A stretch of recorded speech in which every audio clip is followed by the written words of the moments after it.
but we as a government are taking additional action because we are determined to ensure women and girls are as safe online as we want them to be safe in the real world. No ifs, no buts. But first, for the people who look after society's most vulnerable children, you might think the sight of a girl being repeatedly picked up by groups of men might arouse some suspicion. But despite suffering broken bones and bruising, nobody stopped the abuse of Fiona Goddard, who was repeatedly raped as a teenager by a grooming gang in Bradford. Now an adult, ITV News has seen evidence that social services ignored warnings that could have stopped Fiona's abuse. But incredibly, staff at the children's home were not ordered to intervene unless Fiona was being dragged into a car. Amelia Beckett has this report, which contains details that some viewers may well find distressing. I was receiving a lot of injuries. I had broken bones, I was black and blue at times, black eyes constantly. Fiona should have been safe here. This former children's home, the third she'd lived in during the late 2000s.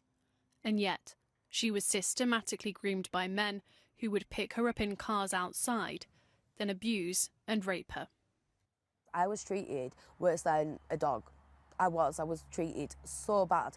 It isn't just the sexual harm or the sexual violence, it's the coercion and manipulation, it's the brainwashing and conditioning. There's a lot of that goes in, and once you've been brainwashed and conditioned, you're stuck with that conditioning for life. From the age of 14, Fiona was exploited in and around Bradford for 5 years. These are some of the men who were jailed in 2019 for raping and abusing her and another girl. But now, speaking for the first time, a care worker who worked in the home where Fiona lived has revealed she reported some of those same men to police and social services as far back as 2010. We've changed her voice and name to protect her identity. Every time she went out, I used to phone social services and the police to make them aware of what I thought at that time was going on, which was that she was getting groomed. I phoned that often. I actually got told in the end to stop phoning, and the police actually told me to stop wasting their time or I'd be in trouble for it. So at that point then, after this went on for quite a long time, I decided to just check it upon myself and find out names, get reg plates, and basically meet these people, because I actually thought that one of these days she was going to be found dead and nobody would know what had happened to her. And what did you do about it at that point? I went to a meeting with social services, and this gang were known. Social services knew. They knew about this gang, the police knew about this gang. And what did they say? They just looked at it that she was trouble. But she wasn't. She wasn't trouble, they were. She had nobody that looked out for her, nobody wanted to help. They just wanted to bury their heads in the sands as to what was going on. We've gained access to these supervision records from when Fiona was under the care of the children's home. These are records used to raise any concerns and help keep children safe. And yet they state that while Fiona was at a high level of risk from unknown males, the agreed intervention was not to report to the police unless there's a concerning change in behaviour or staff witness an incident, such as Fiona being dragged into a car. We showed those records to Fiona. She'd never seen them before now. It's absolutely baffling, because it's just to say that I'm high risk of sexual exploitation, but rather than intervene, they've put another obstacle in place. It's basically made it easier for me to be sexually exploited and targeted, because unless I'm dragged kicking and screaming, no one's going to help me, even though they know what is happening. And you're in the care of the authority. Yeah.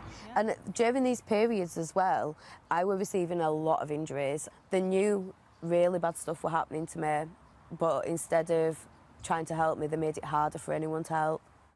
In response to Amy's claims, West Yorkshire Police told us it recognises victims and survivors of child sexual exploitation and abuse were failed in the past, and significant improvements in investments have been made into tackling this offending. While Bradford Council, which was responsible for Fiona's care at the time, told us we know there were serious failings in how the council and other agencies responded at the time, and we have apologised to Fiona for that. The findings of the review were shared with the Independent Inquiry into Child Sexual Abuse and the Home Office, and we have acted on its recommendation to improve how we protect children today. It's absolutely baffling. The men who groomed Fiona were sent to jail. Her direct abusers held accountable. She now hopes the same for institutions, who she says also failed her.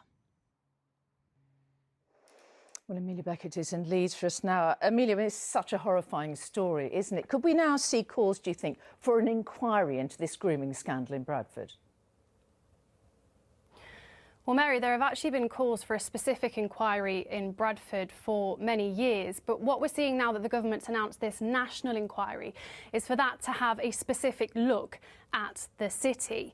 I recently spoke to one of the leading lawyers behind the inquiry into the Rotherham grooming scandal back in 2014, which found 1,400 girls were abused, and he told me he believes that the amount of girls groomed in Bradford could significantly dwarf that. That's why he wants this national inquiry to have a specific focus there, and certainly testimony like we heard from Amy in my piece adds pressure to that. Now, last week the Safeguarding Minister Jess Phillips didn't respond to opposition MPs' calls for that specific focus on Bradford, but what she did make clear was that every person or institution who looked the other way will finally be held accountable, and victims and survivors like Fiona certainly hope that that will be the case. Amelia Beckett in Leeds, thank you. And for more on this story, go to our website, itv.com/news.